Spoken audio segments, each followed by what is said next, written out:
Everyone is talking, everyone is competing for airtime, everyone is performing their confidence louder and louder, hoping that volume will be mistaken for substance.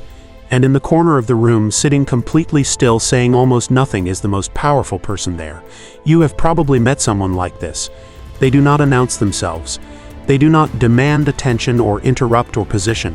They simply watch, they listen, they wait, and when they finally do speak, the entire room goes quiet, because somewhere in the subconscious of every person present there is a recognition that something important is about to be said. This is not an accident. This is not personality.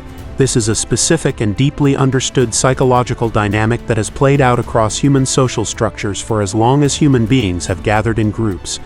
And today we are going to pull back the curtain on exactly why the quietest people in the room so consistently hold the most actual power, and what the science tells us about why silence is one of the most sophisticated social forces that exists. The first and perhaps most structurally important advantage of quiet people is something researchers in social psychology call the observation premium.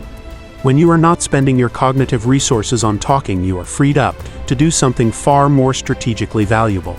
You are watching, and watching carefully in a social environment produces information that the talkers are completely blind to because they are too busy performing to perceive. While the loud people in a room are focused on how they are coming across, the quiet person is reading the room itself. They notice who defers to whom when a subtle disagreement arises. They catch the micro-expression of discomfort that flashes across someone's face before it is smoothed back into a professional smile. They observe which alliances are real and which are performed. They detect the undercurrent of tension between two people who are being perfectly polite to each other on the surface. They track who interrupts whom and what that reveals about the actual power structure beneath the formal one. This information is extraordinarily valuable in any environment, whether professional, social, or personal. And the quiet person accumulates it continuously, while the talkers give it away.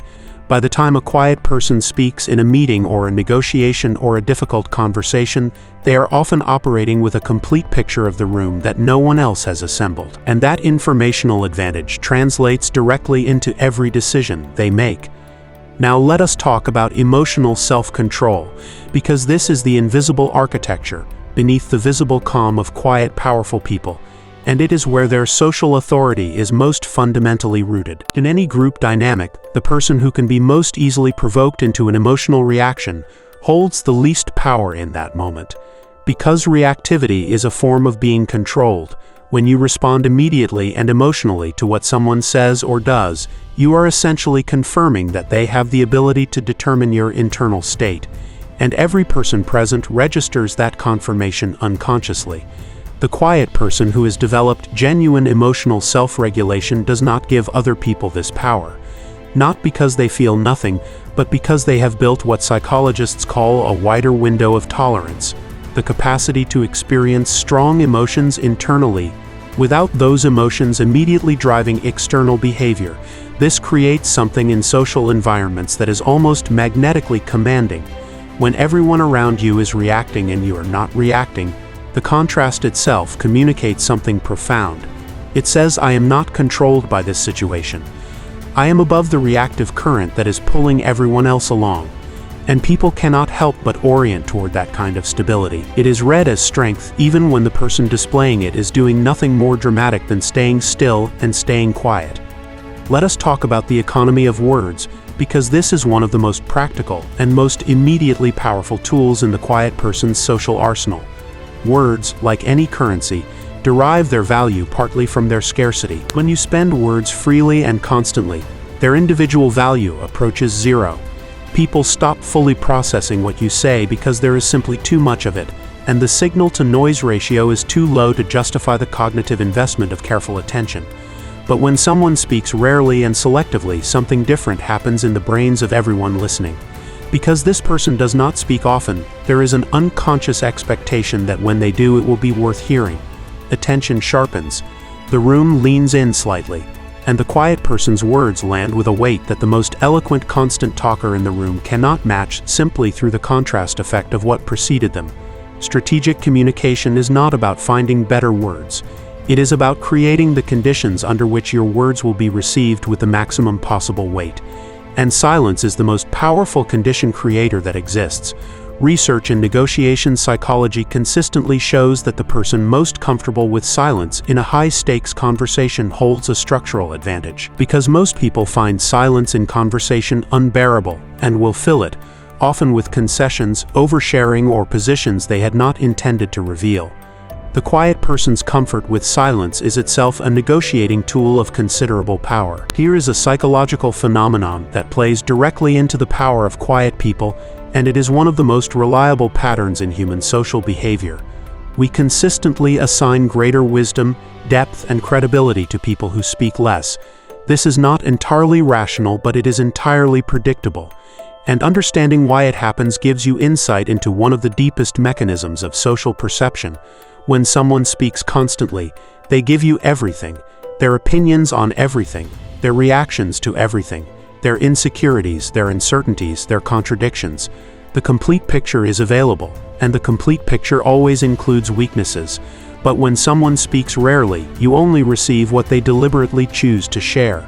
And human pattern recognition, being what it is, fills the gaps with the most flattering interpretation. We assume that what they are not saying is profound. We assume the stillness is wisdom rather than absence. We assign them a depth that we can never fully verify, because they have never given us enough information to disprove it. This is not manipulation when it comes from a genuine place. It is the natural result of a person who has learned to process internally rather than externally, who does their thinking before they speak rather than thinking out loud. And the social consequence of that internal processing habit is that everything they do say arrives pre-refined, clear, and purposeful in a way that extemporaneous constant talking almost never produces. Now let us get into something that quiet people navigate in a way that changes the outcome of conflicts, negotiations, and high-pressure interactions at a fundamental level. The power of the deliberate pause. Most people in moments of tension or challenge feel an almost overwhelming compulsion to respond immediately. The silence after a provocation, a criticism, a difficult question, or an aggressive statement feels like a vacuum that must be filled instantly. And that compulsion to fill it immediately almost always produces a response that is less measured, less strategic, and less effective than what would have come with even 10 seconds of deliberate pause. Quiet people have typically developed a high tolerance for this discomfort. They can sit in the silence after someone says something challenging and simply let it exist without rushing to fill it. And that pause does several things simultaneously that work entirely in their favor. It prevents emotional reactivity from driving the response. It communicates that they are not rattled by what was just said.